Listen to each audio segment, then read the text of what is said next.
오늘은 다윗 현실의 뿌리박은 영성 7번째 시간입니다. 오늘은 주권적 은혜, 다윗과 나단에 대해서 함께 살펴보게 됩니다. 다윗의 삶의 전반부는 너무나도 어려움이 많았습니다. 이세의 막내 아들로 아버지도 이 막내를 그렇게 귀하게 여기지 않았고 형들에게도 별로 인정받지 못하던 인생이었는데 사무엘이 어느 날 와서 머리에 기름을 붓고 왕이 될 거라고 했지만 무려 10년 동안이나 왕이 되지 못하고 광야에서 사울을 피해서 도망다니는 도망자의 삶을 살아야만 했습니다. 그러나 이제는 사울도 다 죽어서 그의 인생의 고비들이 끝나가고 오늘 우리가 살펴볼 다윗의 인생은 그의 인생의 가장 절정기, 아무런 어려움도 없고 신앙적으로 충만했던 다윗의 삶을 함께 살펴보게 되는데요. 새로운 상황이 오면 그 새로운 상황에 따른 시험이 찾아옵니다. 그리고 그 시험을 통해서 또 우리에게 성장하게 하시는 하나님의 섭리가 있음을 다윗 삶을 통해 오늘 살펴보게 됩니다. 1번입니다. 순풍에 돛을 단 듯 다윗의 삶이 거침없이 전진하고 있다. 골리앗도 죽고 사울도 죽었다. 그러나 다윗은 살아있다. 그것도 백성들의 최고의 환호와 칭송을 받으며 충만하게 살아있다. 만사가 다윗을 통해서 제 자리를 잡았다. 다윗은 스스로 이 모든 것이 하나님의 주권적인 통치로 된 것임을 고백했다. 다윗의 삶에는 지금 어떠한 문제도 없습니다. 심지어 영적으로도 충만한 상태입니다. 그런데 사람이 참 신기한 게요. 하나님 없으면 죽을 것처럼 어려울 때는 하나님을 붙잡고 사는데 상황이 조금씩 괜찮아지고 이제 하나님이 나를 돕지 않으셔도 내가 살만하겠다 싶으면 그때부터 내가 커져갑니다. 이제는 내가 그 믿음의 시간을 잘 보낸 믿음의 사람이구나 스스로를 믿게 되면서부터 그러면서 다른 사람을 바라보고 판단하고 평가하게 되기도 하거든요.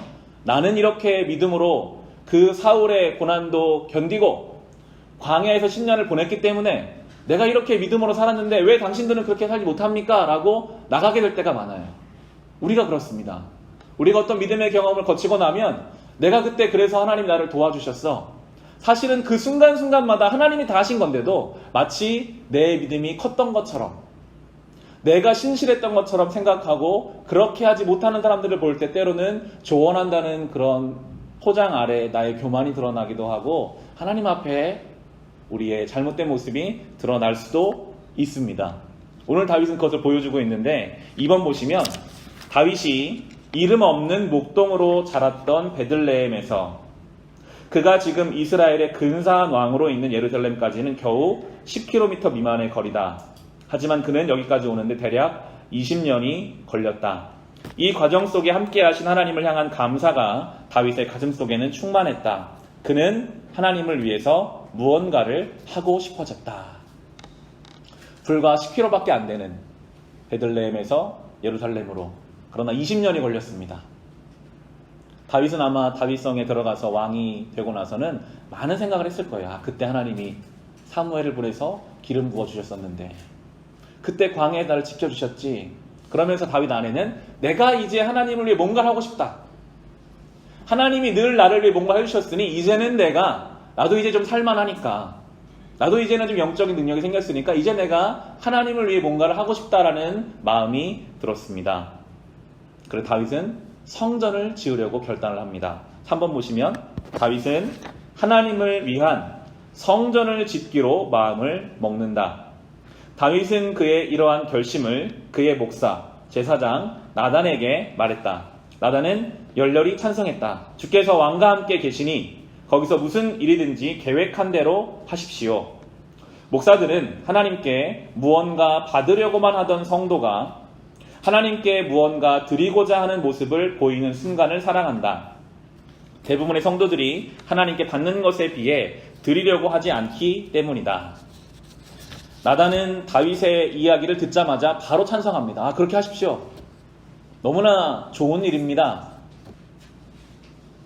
나단은 아마도 제사장으로 그 땅에 살면서 많은 사람들이 자기에게 와서 지금 우리 집이 아픈 사람이 있으니 기도해 주십시오 라는 기도의 요청이나 우리 집에 이런 일을 계획하는 잘 되게 해주십시오 라는 어떠한 많은 기도 제목들을 들으며 살아왔을 거예요. 그런데 이 다윗 왕이 자기에게 하는 말은 뭔가를 해달라는 게 아니라 내가 주를 위해 뭔가 하고 싶습니다 라고 하니까 바로 너무 좋습니다 라고 이야기하고 있습니다.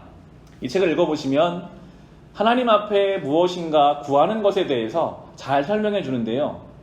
4번 보시면 이렇게 잘 정리되어 있습니다. 어려움에 처했을 때 하나님께 도움을 청하는 것은 하나님 앞에 가장 기본적이고 정직한 자세다. 우리가 하나님의 도움 없이 잘해 나갈 수 있는 삶의 분야는 단 한 가지도 없다. 하나님이 필요 없는 단계로 성장하는 것은 불가능하다. 성경은 곳곳에서 우리에게 소원을 가지고 하나님께 나아가라고 격려한다. 하나님은 후하게 주시며 아무리 주셔도 그 복이 무한하신 분이시다. 하나님은 또한 주는 것을 기뻐하신다. 생명과 구원, 치유와 기쁨, 평화와 사랑을 주시며 햇빛과 비, 빵과 포도주, 웃음과 눈물, 피난처와 쉼을 주신다. 주시되 다함 없이 주신다.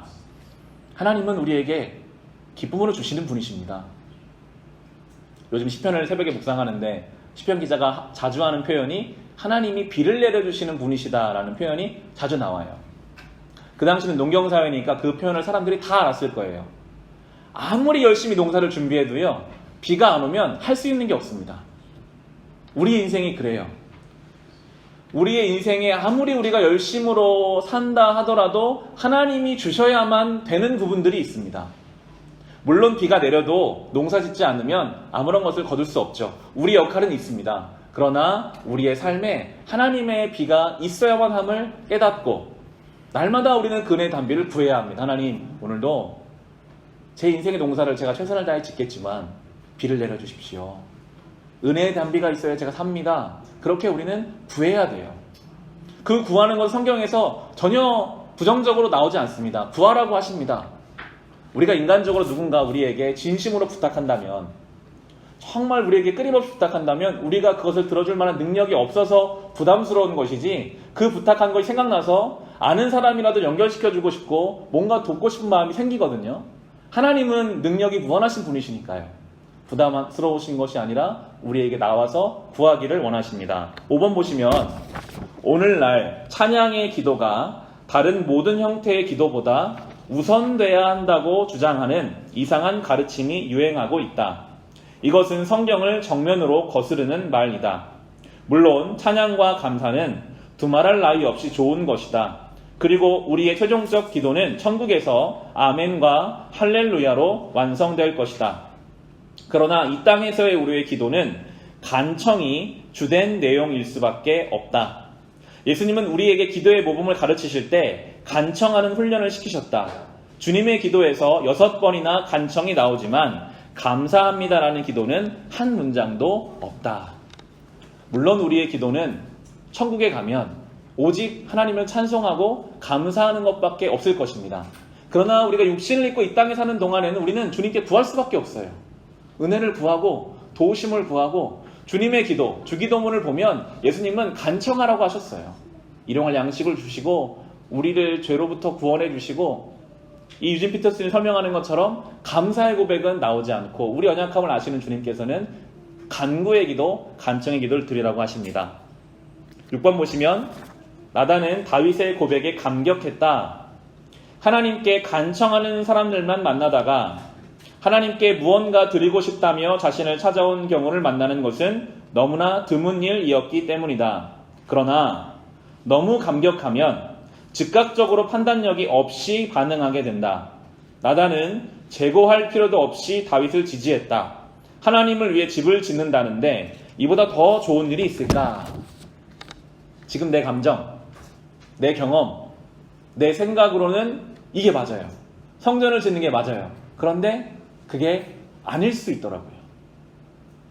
아무리 생각해 내 생각이 이게 맞는데 하나님의 뜻과 하나님의 계획은 때로 그것이 아니라고 할 때가 있습니다. 오늘이 바로 그 경우인데요.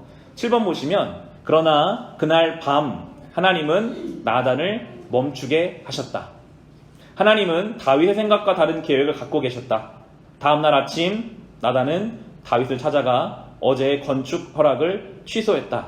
목사, 선지자는 자주 이런 상황에 처한다. 왜 선지자가 선한 뜻이 담긴 하나님을 위한 일을 막아야 하는가? 왜 다윗에게 아니요 라고 말해야 하는가? 하나님을 위해 거창한 인간적 계획을 세웠지만 하룻밤 기도하고 나면 그것이 오히려 하나님이 우리를 위해 하고 계신 일에 막대한 지장을 초래하게 됨을 깨닫는 경우가 있다. 나단은 그 밤에 바로 그 사실을 깨달았다. 나단이 만약 정치적인 수에 밝은 사람이었다면 다윗을 반대하지 않았을 겁니다. 더 칭찬하고 잘하고 있다고 말했겠죠. 그런 나단은 하나님과 긴밀하게 연결된 사람이었습니다. 오늘 왕에게 허락했더라도 그 밤에 기도하는 중에 하나님이 아니라고 하시면 그 다음날 가서 그걸 취소할 수 있는 사람이었어요. 여러분, 왕에게 반대를 한다는 것은 대단한 용기가 필요한 일이었습니다. 어쩌면 목숨을 걸어야 하는 일일 수도 있습니다. 그런데도 나단은 밤에 하나님이 주신 그 말씀을 가지고 내가 어젯밤에 하나님 앞에 들은 말로는 성전을 건축하지 말라고 하십니다 라는 이야기를 다윗에게 하게 됩니다. 하나님은 왜 멈추라고 하셨을까요? 8번 보시면 하나님은 나단을 통해 다윗에게 말씀하신다. 내가 나를 위해 집을 짓고 싶다고? 잊어버려라. 내가 너를 위해 집을 세워줄 것이다. 집을 세우는 것은 나지 내가 아니다. 내가 너의 건축을 허락하지 않는 것은 내가 이것을 혼동하지 않도록 하기 위함이다. 만일 예루살렘이 온통 너의 건축 사업이 진행되는 광경과 소리, 목수의 망치, 석공의 끌, 일꾼들의 고함 소리로 가득해지면 사람들은 모두 내가 하는 일에 집중하는 것이 아니라 내가 벌인 일에 휩쓸릴 것이다. 하나님은 다윗이라는 하나님이 기뻐하신 왕을 통해 이스라엘 전체에게 하나님이 왕이심을 보이시기 원하시는데 다윗이 만약 엄청난 성전을 짓기 시작하면 사람들은 이제 이 성전에 눈이 팔려버려서 하나님도 생각하지 못하고 다윗이 대단하다, 저 성전이 멋지다라고 생각할 것이기 때문에 하나님께서는 막으십니다. 하나님께는 큰 성전이 중요하지 않습니다. 하나님께는 마음이 중요합니다. 내가 성전을 지을 수 있어도 하나님 멈추라고 하시면 멈출 수 있는 그 하나님을 향한 절대적인 마음을 하나님이 기뻐하십니다. 9번 보시면 나단이 다윗에게 전한 메시지는 하나님이 지금까지 무엇을 해오셨고 지금 무엇을 하고 계시며 앞으로 무엇을 하실 것인지에 관한 이야기로 가득하다. 이 사무엘하 7장에 쭉 나오거든요. 이 메시지에서 하나님은 23개의 동사의 1인칭 주어로 등장하시며 능동적으로 활동을 주도하신다. 하나님이 다윗을 위해 벌이겠다던 일이 어제까지만 해도 대단해 보였지만 이제 보니 참 별것이 아니었다. 23개의 동사가 나와요. 다 하나님이 내가 이렇게 한다, 내가 이렇게 하겠다. 하나님이 주체가 되시는, 지금까지 그러셨고 오늘도 그러시고 앞으로도 그러실 하나님, 절대적으로 우리의 삶의 주어가 되셔서 우리의 삶을 이끌어 가시는 하나님이시고 우리의 할 일은 그분이 주시는 그 말씀에 순종하는 것, 하나님이 일하시도록 그분의 뒤를 따라가는 것임을 하나님은 다윗을 통해 우리에게 보여주고 계십니다. 10번 보시면 이때가 다윗이 하나님으로 가득했던 상태에서 자기 자신으로 가득한 상태로 넘어가기 직전이었다고 보인다. 다윗은 적들을 평정하고 하나님의 백성을 통합시켰다. 그는 그만 성공에 취해 이제 자신의 능력으로 하나님께 무언가 호의를 베풀겠다는 생각을 한 것이다. 만일 이런 식의 사고방식을 가지고 계속 나갔다면 다윗은 곧 하나님의 왕으로서 실패했을 것이다. 하나님의 행하심보다 자신과 자신의 행함을 더 중요시하는 사람이라면 그의 왕업은 실패할 수밖에 없다. 이럴 때는 우리의 상황에 개입해서 우리가 듣기 싫어하는 이야기를 해주는 친구, 목사, 선지자가 필요하다. 나단은 하나님 말씀을 전했다. 아니다. 내가 나를 위해 집을 지어주는 것이 아니다. 내가 너를 위해 집을 지어줄 것이다. 나단이 필요합니다.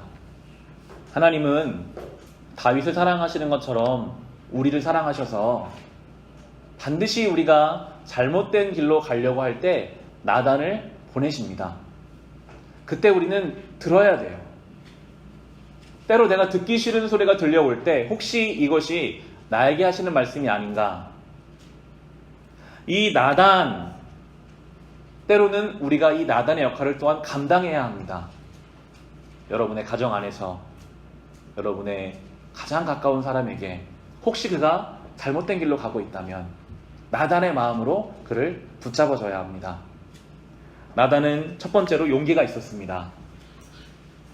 누군가에게요, 바른 말을 하는 것은 어려운 일입니다.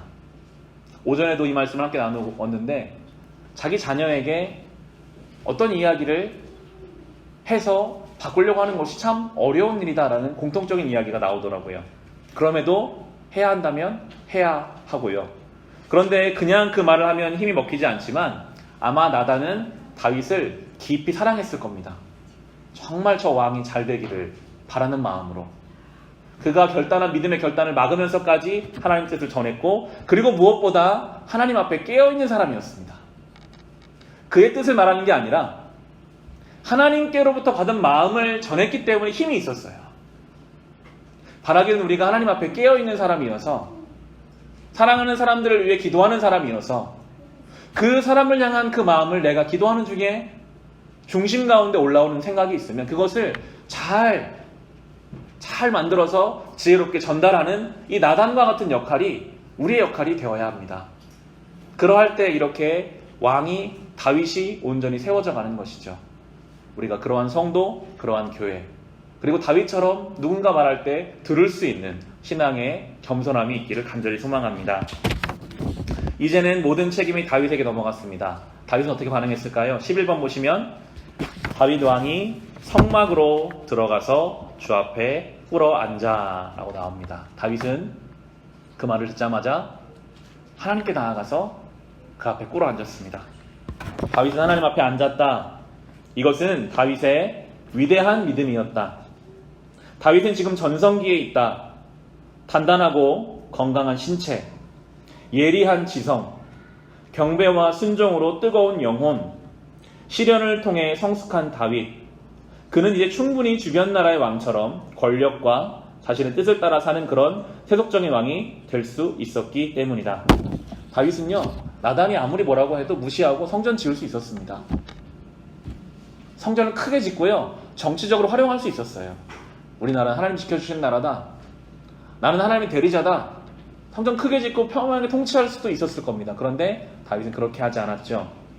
12번 보시면 다윗의 시대의 왕의 즉위식은 신성을 부여하는 의식이었다. 왕이 된 사람은 더 이상 인간이 아니라 신이었다. 그 당시에 모든 왕들이 이랬습니다. 왕의 즉위식을 엄청나게 성대하게 하고요, 왕을 신처럼 만들어버렸습니다. 왕이 말하면 사람이 죽을 수도 있었고, 왕은 그렇게 특별한 존재로 만들었지만 현대인들에게는 그러한 사고방식이 어색하게 느껴질 수도 있다. 그러나 지금의 문화 속에도 매우 유사한 현상이 존재한다. 우리가 의사, 법률가, 정치가, 목사, 위원장, 회장 등의 자리에 오를 때 우리는 사람들로부터 높여진다. 다른 사람보다 권위와 특권이 생기기도 한다. 그러나 우리가 무엇을 하는 사람이건 우리는 결코 보통 사람과 다른 사람일 수 없다. 보통 사람과 다른 대접을 받는다는 사실을 발견하는 순간 우리는 바울처럼 재빨리 여러분 어찌하여 이런 일을 하십니까? 우린 여러분과 똑같은 성정을 가진 사람입니다 라고 고백해야 한다. 이게 안전한 길이지만요, 우리 안에는 자꾸만 높여지고 싶은 마음이 있어요. 특별해지고 싶은 마음이 있습니다. 사람들이 나를 좀 높여줬으면 좋겠고 인정해줬으면 좋겠고, 그것이 죄의 특성 중에 하나입니다. 왜 선악과를 취했을까요? 하나님처럼 되고 싶었거든요. 하나님처럼 되고 싶은 마음, 바꿔 말하면 내가 하나님 되고 싶은 마음, 누군가 나를 높여줬으면 하는 마음이 죄의 가장 첫 번째 특성입니다.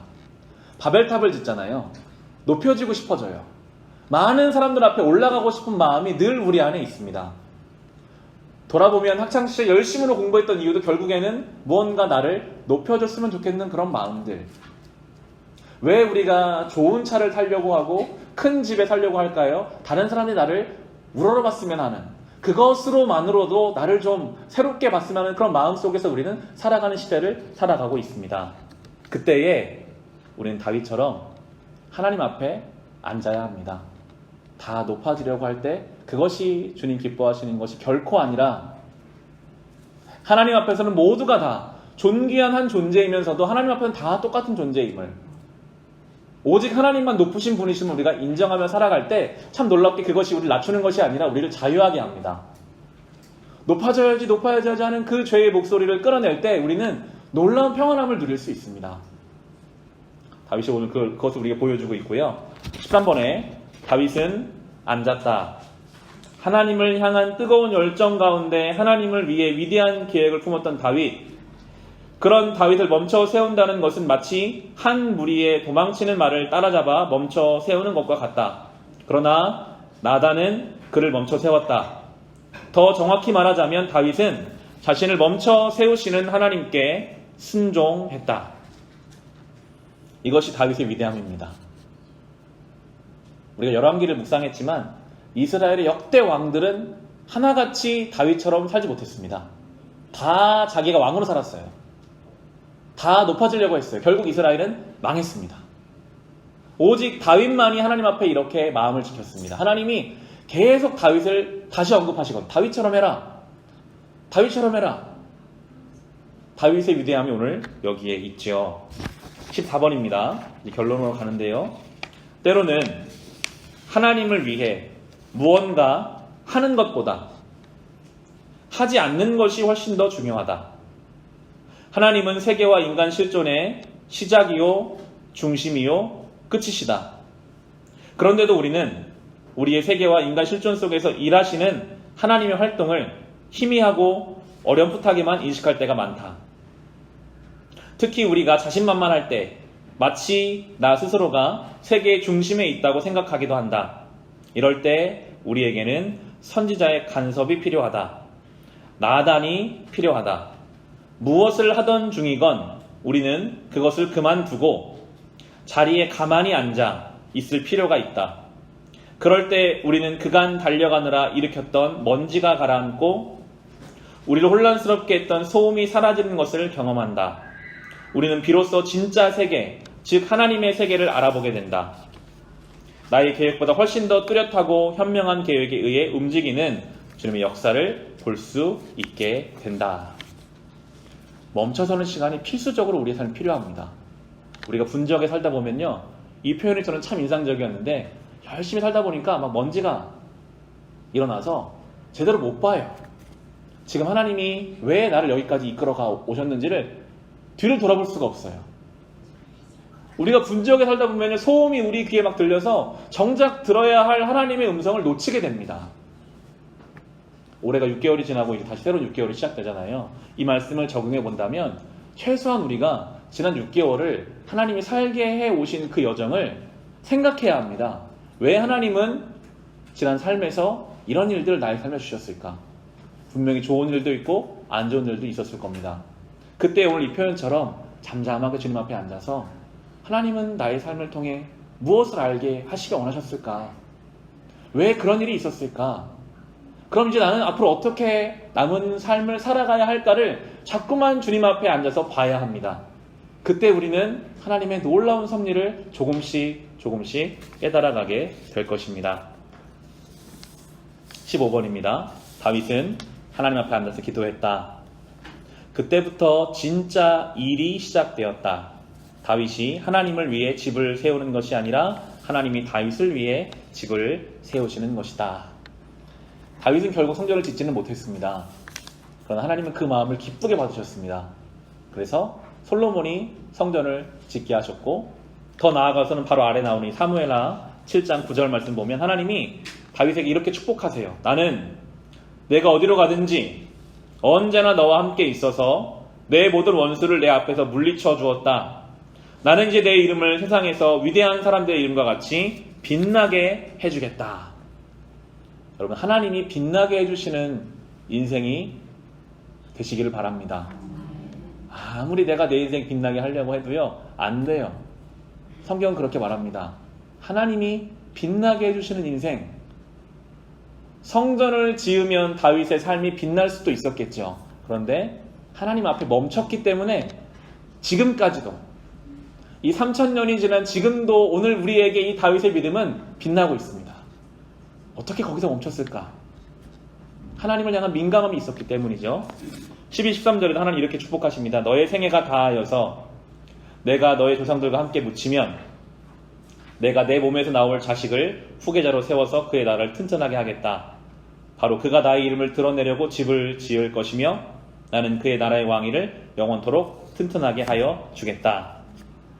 여기서 하나님은 예수 그리스도를 예표하십니다. 이스라엘은 망하거든요. 솔로몬 성전은 다 무너집니다.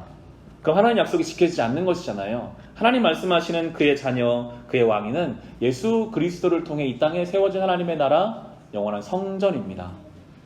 다윗을 통해 하나님은 예수 그리스도가 이 땅에 오실 것을 확실하게 약속해주고 계시고, 우리도 이 다윗의 믿음으로 살아갈 때 이제 이 예수 그리스도의 나라 안에서, 그분의 통치 안에서 살아가게 될 것입니다.